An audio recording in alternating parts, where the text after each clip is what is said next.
T-minus 10, 9, 8, 7, 30 6, seconds, it's a go. 5, 4, 3, I hope so. 2, 1, ignition, and liftoff of Falcon 9. Go NROL 113.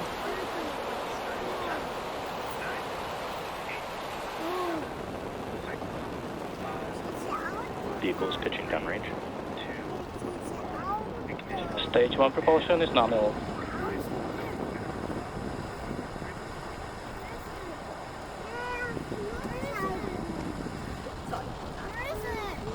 It takes a minute. If you're just joining us, Falcon 9 has successfully lifted off from Space Launch Complex 4 East, as you can hear on your screen, and we are getting some awesome shots of ascent. We've also heard a few call-outs so far from Mission Control. Nominal power and telemetry. Including that everything is looking nominal from both a power and telemetry standpoint. Now, in just a few moments, we're going to throttle down the engines in preparation for max Q. And with that call-out, we hear that Falcon 9 is moving faster than the speed of sound.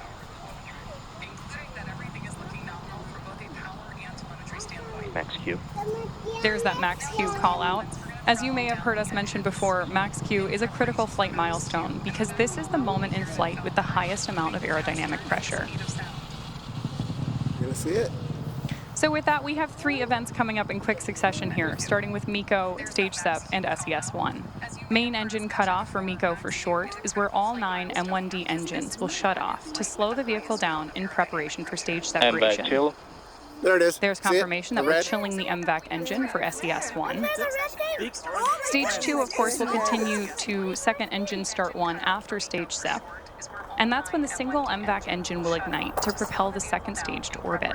Less than a minute after all of these flight events, the fairing halves will also separate and jettison away from the rocket. We'll hear that one called out from Mission Control, but as a reminder, we won't have any payload views tonight at the request of our customer.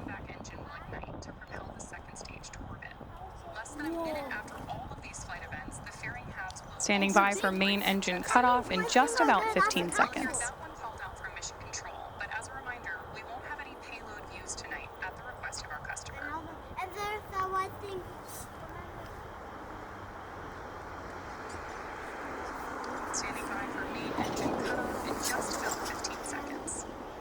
Main engine cutoff.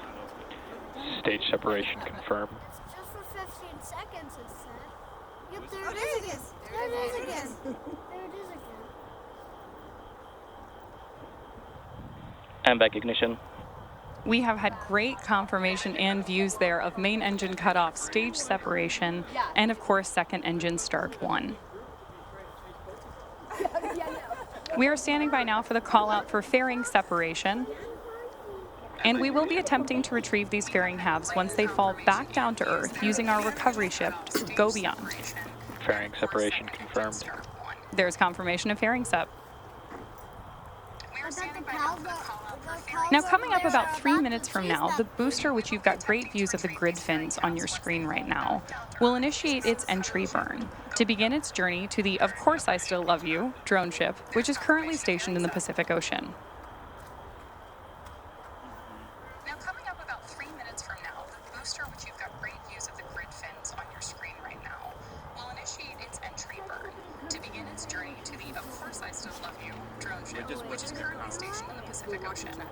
Those grid fins on board Stage 1 are the primary mechanical structure that we use to guide the rocket on its way back to Earth.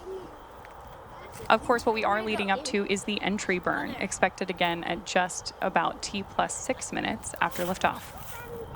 If you are just joining us today, you're coming into our live webcast of the NRO payload launch.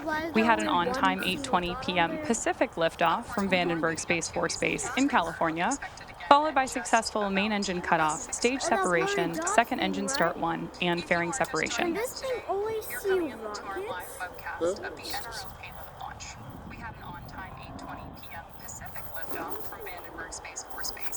To start the entry burn, we'll relight 3 of the M1D engines on board the first stage, which is essentially the same as pumping the brakes. We need to slow the vehicle down as it passes back into the Earth's atmosphere to reduce re-entry forces, which helps us to recover and reuse the booster on future flights. To start the entry burn, we'll relight 3 of the M1D engines on During the entry burn, Falcon 9 will be decelerating by firing those Merlin engines, but we're still moving really fast. This causes the vehicle to fly through Merlin's exhaust gases, which is also known as the rocket's plume, and deposits a layer of soot on the vehicle surface. That soot comes from the carbon-based fuel that Falcon 9 uses, and with each repeated flight, the soot builds up a little more on the outside of the vehicle.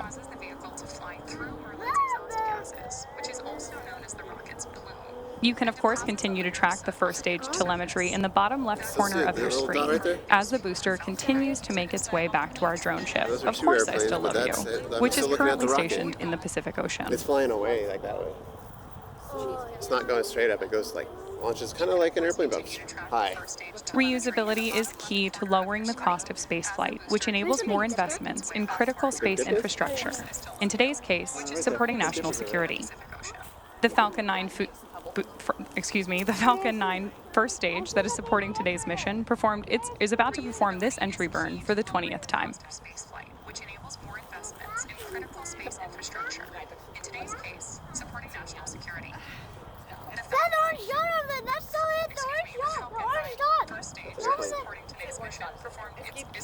No, under it, I know, it's going like this direction, I see it, the orange dot. There's two That's the airplanes. white thing. The Stage orange 1 dot. entry burn startup. The orange one. There we have great views that entry burn has begun on board our first stage booster, and we are expecting this burn to last about 20 seconds. Or no, red star. Look for red stars that are hottest. Blue or Stage 1 entry burn shutdown. And confirmation of shutdown. The Merlin engines on board the first stage are optimized for sea level, which is primarily because they operate in the Earth's atmosphere. They achieve 190,000 pounds of thrust each during both ascent and descent. At liftoff, Falcon 9's first stage has thrust greater than 5 747 airplanes at full power. Stage 1 FPS is safe. By contrast, the MVAC engine on board the second stage has a much wider nozzle and is optimized to 220,500 pounds of thrust in vacuum. Now coming up in just over 30 seconds, we'll have our landing burn on board the first stage.